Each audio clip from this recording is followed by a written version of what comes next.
Se você sente que está vivendo a vida de forma errada, se você não consegue se adaptar ao que muitos chamam de normal e começa a se culpar achando que o problema é você, talvez o problema nunca tenha sido você. Talvez essa realidade simplesmente não seja para você. E você precisa parar de viver numa realidade que não é sua. Nesse vídeo eu vou te contar um relato pessoal de algo que aconteceu comigo e te contar como eu consegui sair dessa situação, mesmo com o sentimento de culpa me esmagando. Eu vou também te dar dicas do que me levou a ter a coragem de tomar a decisão de mudar a minha realidade. E se fazer aquilo me ajudou, pode ser que te ajude também. Vou tentar fazer um resumo, tá?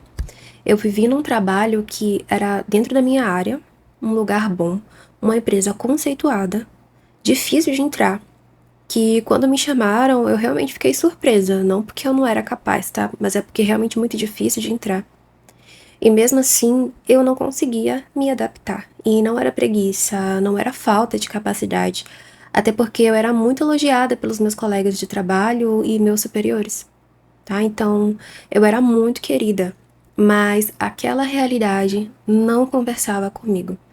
E isso, na real, foi muito mais difícil para mim, porque quando é um lugar que você não se sente valorizado, quando ocorrem intrigas, quando você tem aquela perseguição, poxa, é óbvio, né, que você precisa sair desse lugar, é um baita incentivo. Mas não era o meu caso. E eu fiz o que muita gente faz, eu ficava me sacrificando tentando me encaixar. E eu pensava, se tanta gente consegue, por que que eu não consigo? Será que eu sou fraca? Será que o problema sou eu? E aí a culpa foi crescendo, aquele peso constante. Parecia que eu estava carregando um saco de cimento todos os dias para ir para o trabalho. E quando eu voltava, parecia que o peso triplicava.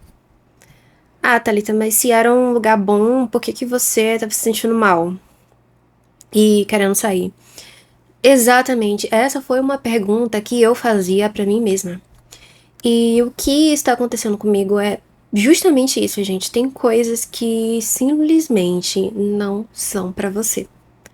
Pode sim estar dando certo para outra pessoa, mas se aquela realidade não for para você, pode estar tudo dando certo ao ver dos outros e mesmo assim você não vai estar se sentindo bem. E eu tentei mudar minha mentalidade, sabe? Eu tentei me convencer, tentei aguentar, mas sabe quando você sente no seu corpo que mesmo tentando algo dentro de você, resiste? Eu comecei a ficar doente. Exaustão física, exaustão emocional, tudo naquele trabalho começou a ficar pesado. Coisas que eu tinha facilidade para fazer era uma luta. Eu tive sintomas de burnout. E aí eu comecei a pensar em pedir demissão. E começou aquele pensamento, né, martelando na minha cabeça. Pedir demissão é ser fraca, você não tá aguentando o tranco. E o mais difícil foi que, mesmo imaginando uma promoção, tá, um cargo maior, eu não me via ali. E isso me lembrou a frase do livro Em Busca de Sentido, que é: quando não encontramos sentido, adoecemos. Aquilo não fazia sentido para quem eu sou, para a vida que eu planejei, mesmo o trabalho sendo da minha área. E foi aí que eu entendi que insistir não é maturidade. Às vezes, maturidade é simplesmente você saber parar. E aí eu pedi demissão, mesmo com medo, mesmo com culpa e mesmo sem saber exatamente o que vinha depois. E, gente, foi uma sensação de alívio surreal. Tudo foi se alinhando na minha vida. Eu consegui um emprego melhor, eu tive mais tempo para fazer minhas coisas. Os sintomas físicos que eu sentia desapareceram. Eu tava sentindo uma dor no pescoço há meses. Que nada que eu fazia passava. Gente, sumiu a dor na mesma semana que eu pedi demissão. E eu nunca mais tive. E isso tem um pouco a ver com o vídeo anterior, onde eu falei que para o novo entrar na sua vida, você precisa dar espaço, você precisa se livrar das coisas que não fazem mais sentido na sua vida. E mesmo sendo um lugar de trabalho bacana, tá? Aquela realidade simplesmente não era para mim. E até o meu corpo reagiu, até meu corpo rejeitou. Mas eu vou te dizer algo agora. Não deixe chegar a esse ponto que eu cheguei. Se algo está te adoecendo, se você já tentou de tudo e mesmo assim você sente que não pertence, talvez não seja falta de força, talvez seja excesso de insistência num lugar que não é seu. Quando você ignora quem é, para você caber, o seu corpo fala, a psicologia fala, a neurociência confirma e a maturidade chega quando você escuta. E essas coisas não acontecem só em ambiente de trabalho, não. Existem vários outros cenários onde aquela realidade não se encaixa para você e você fica nesse ciclo de culpa. Por exemplo, um relacionamento. Quando você tenta se adaptar ao jeito do outro, diminui suas necessidades para o outro não achar demais, sabe? E aí você pensa que tá exigindo muito, mas na real você só tá tentando encaixar a peça do quebra-cabeça com outra peça que não encaixa. Outro exemplo, estilo de vida que todo mundo romantiza. Ah, vou acordar 4 horas da manhã, vou fazer uma devocional, vou ir treinar, vou comer certinho e vou sentar toda linda na frente do computador e trabalhar. Como se eu estivesse numa cena de filme. Então vou postar tudo nas redes sociais. Será que essa é a realidade pra você? Outro exemplo é quando você assume um papel familiar que não é seu. Você sempre tem que ser a responsável, sempre a mais forte, a quem nunca deu trabalho e ainda tem que tomar conta da vida dos outros, porque senão vão começar a falar que você que tá sendo ruim. Você tá sendo ruim com a pessoa, que aquele parente que só faz coisa errada e fica recorrendo a você pra dar um jeito. Você aguenta mais do que deveria, porque as pessoas esperam isso de você. Só que você não nasceu pra sustentar tudo sozinha. Você tá vestindo uma camisa que não é sua, que não cabe em você. E aí, gente, eu fui estudar, né? Lembrando que eu não sou psicóloga, nem médica, nem terapeuta, mas depois de passar por tudo isso, eu aprendi que quando você tenta viver desse jeito e vai chegando no limite, o cérebro entra em modo de sobrevivência crônica, em modo de ameaça. Isso ativa constantemente a amígdala, que é a parte responsável pelo medo, vigilância, e aí você fica num estado de alerta constante e, consequentemente, você não consegue relaxar. Também ativa o HPA, que é o sistema de resposta ao estresse, que estimula a liberação de vários hormônios, entre eles o cortisol, que é o famoso hormônio do estresse, que, consequentemente, com a desregulação, está ligada à ansiedade, depressão e problemas de sono. Então, cara, olha como uma coisa leva a outra.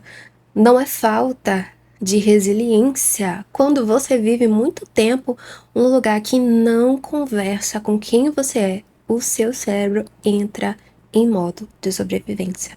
O cérebro, ele foi feito sim para se adaptar, mas não é para qualquer realidade. Tipo assim, você pode até colocar um peixe para viver fora d'água. Ele vai se debater, pode resistir por um tempo, mas o que vai acontecer com ele? Não é falta de força do peixe, é o ambiente, aquela realidade fora d'água, não é pro peixe. E agora eu vou te dar algumas dicas que funcionaram pra mim. Eu não prometo nada, mas se você seguir pelo menos uma dessas dicas, eu tenho certeza que vai te ajudar. Primeira dica é: reconheça isso como inteligência emocional e não como fraqueza. Quando o corpo começa a adoecer, o cérebro entra em modo de sobrevivência. Não é coragem bonita. Ou você sai, ou você se perde. 2. O luto que você sente é real, mesmo sendo a decisão certa, tá? Porque no meu caso, eu não estava só superando o trabalho, a expectativa que me foi imposta também, o peso do julgamento meu e dos outros, né? Aquele pensamento, e se eu tivesse aguentado mais? E o medo de ter jogado algo fora, tá? Isso é um luto simbólico. Não tente acelerar, você precisa passar por isso e é real. 3. Pare de se explicar mentalmente o tempo todo, isso vai te consumir ainda mais, esse looping. Será que eu fui fraca? Isso é resquício de culpa. Sempre que esse pensamento vier, substitua por um fato. Eu tentei, eu adoeci, eu fui honesta comigo. Mas isso não é afirmação positiva, tá? Isso é realidade. 4. Use isso como bússola, não como um trauma. Essa experiência me ensinou algo valioso. Meus limites, coisas que não combinam com a minha filosofia de vida e o tipo de ambiente que me adoece. Anote isso, literalmente. Isso evita que você repita a história em outro cenário. 5. Agarre esse fio de lucidez. Tem saídas na vida que não passam pela linguagem, passa pelo instinto. Perceba como seu corpo está reagindo. O corpo tem a capacidade de perceber sinais internos antes da consciência racional. Então não ignore isso. Agarre como a coragem que você precisa para sair dessa realidade. E agora, em conclusão, lembre-se, aquilo que funciona para os outros pode não funcionar para você. E isso não te torna fraca, te torna honesta com quem você é.